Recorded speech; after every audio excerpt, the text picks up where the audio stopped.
बिना देखे तेरी तस्वीर बना सकता हूँ, बिना मिले तेरा हाल बता सकता हूँ। अरे मेरी मोहब्बत में इतनी ताकत है कि तेरे आँख के आंसू अपनी आँख से निकाल सकता हूँ।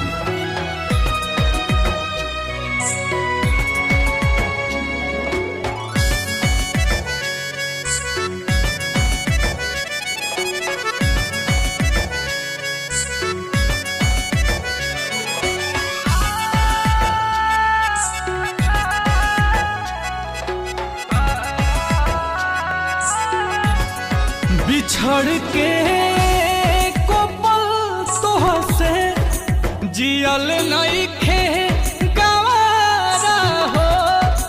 कह कैसे उमर भरला सनम करब गुजारा हो।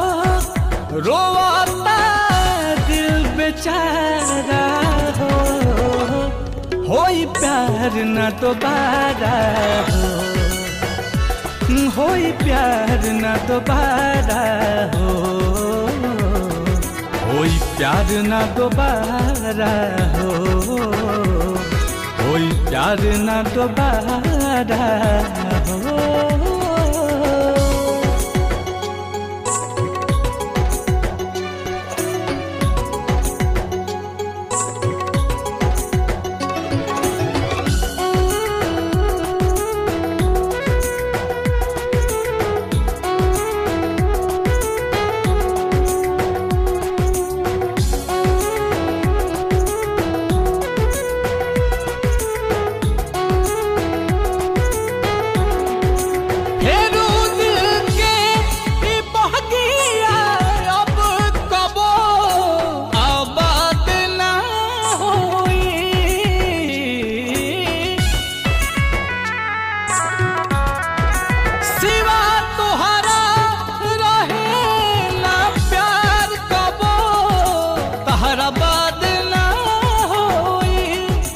अचानक के सब खत्म भइल, ना बुझ पैली सारा हो।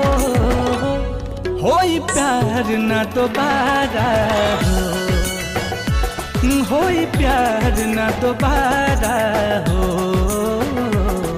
होई प्यार न दोबारा हो, होई प्यार न दोबारा हो।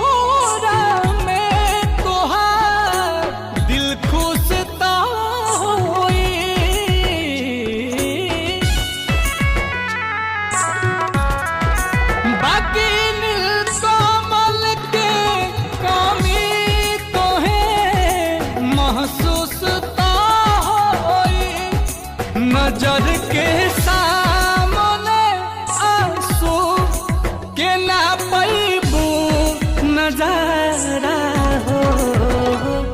होई प्यार न दोबारा हो, होई प्यार न दोबारा हो,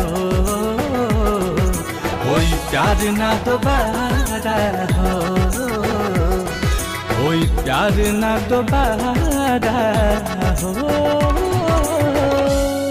Presented by Adi Shakti Films।